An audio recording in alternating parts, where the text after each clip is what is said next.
আপু আমার হাজব্যান্ডের নামে ব্যাংক অ্যাকাউন্ট আর আমার নামে টিন সার্টিফিকেট, তাহলে কি আমার মনিটাইজেশন সেটআপটা আমি করতে পারবো? আসসালামু আলাইকুম, কেমন আছেন সবাই? আশা করছি আল্লাহর রহমতে সবাই সুস্থ আছেন, ভালো আছেন। আমি আলহামদুলিল্লাহ বেশ ভালো আছি। তো অনেকে আমার কাছে এই বিষয়টা জানতে চান, যেহেতু আমার 2টা পেজে কিন্তু মনিটাইজেশন আছে, তো কিছুটা হলেও কিন্তু আমার ধারণা আছে। তো যাই হোক, আসলে সবাইকে ওইভাবে রিপ্লাই করা সম্ভব হয় না, তো আমি ভিডিও আকারে বানিয়ে বলে দিচ্ছি।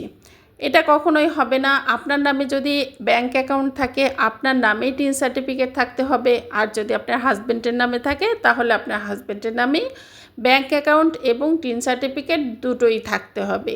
মানে এক কথায় একজনের নামে 2টাই থাকতে হবে, মিল থাকতে হবে। আচ্ছা, আর অনেকে জানতে চান যে আপু কোন ব্যাংকে আসলে অ্যাকাউন্ট খুললে ভালো হয়, তোমার অভিজ্ঞতাটা বলো। তো আসলে অভিজ্ঞতাটা এটা যার যার ভালো লাগার একটা ব্যাপার থাকে। তবে ডাচ বাংলা ব্যাংক বা ইসলামী ব্যাংক অথবা ব্র্যাক ব্যাংকে খুলতে পারো, এইসব ব্যাংকগুলি ভালো বেশ। তো যাই হোক, এই তো। আর আরেকটা বিষয় হচ্ছে যে তোমরা অনেক সময় দেখা যায় 200-250 ফলোয়ার আছে তোমাদের, তোমরা টেনশনে আছো ব্যাংক অ্যাকাউন্ট বা টিন সার্টিফিকেটটা নিয়ে, কিভাবে কি করব না করব এটা নিয়ে সব সময় ব্যস্ত থাকো বা টেনশনে থাকো। না, এটা নিয়ে টেনশন করার কিছুই নাই। এটা কিন্তু খুলতে এমন সময় লাগে না, দেখা যাচ্ছে 2-6 মাস, 2 মাস 6 লাগে না, খুব অল্প সময়েই কিন্তু এই কাজগুলি করা যায়। কিন্তু তোমার পেজটাকে বড় করার জন্য কিন্তু অনেকটা সময় লাগে।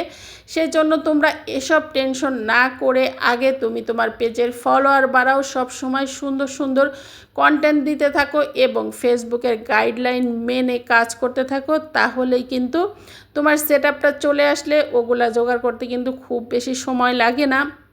যার জন্য সময় নষ্ট না করে নিজের পেজে সময় দাও, সেটা কাজে লাগবে। আর ইদানিং দেখছি সবাই কিন্তু অনেক বেশি কমেন্ট ব্লক খাচ্ছ। তো তোমরা একটা দিনের মধ্যে দেখা গেছে একসাথে 8টা-10টা করে কমেন্ট করতে থাকো বা কমেন্ট রিপ্লাই করতে থাকো। তো এরকম কিন্তু করা যাবে না। গ্যাপে গ্যাপে তোমরা 3টা-4টা করে কমেন্ট করতে পারো বা রিপ্লাই করতে পারো, তাহলে কিন্তু কমেন্ট ব্লক খাওয়ার কোনো সম্ভাবনা নাই। তো এই বিষয়ে কিন্তু আমারও ধারণা খুব কম ছিল, যার জন্য কিন্তু আমিও এরকম সমস্যা ফেস করেছি। তো সেটাই কিন্তু তোমাদের সাথে আমি শেয়ার করলাম, যেন তোমাদেরও এই ধরনের কোনো সমস্যা না হয়।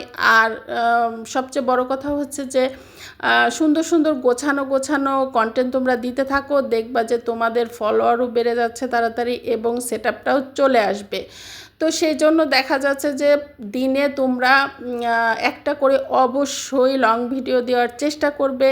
শুধু রিলসের উপর পড়ে থাকলে চলবে না, প্রত্যেক দিন একটা করে লং ভিডিও দেওয়ার চেষ্টা করো। দেখো আমার পেজের দিকে তাকিয়ে দেখো, আমার কিন্তু 2টা পেজেই প্রত্যেক দিন কিন্তু আমি একটা করে লং ভিডিও দিই এবং পাশাপাশি রিলস, ছবি সব কিছুই তো দিই। তো এটাই আর কি, আর নিজের রিয়েল ভয়েস দিয়ে ভিডিও বানানোর চেষ্টা করবা। তো সবাই ভালো থাকবা, সুস্থ থাকবা। আল্লাহ হাফেজ।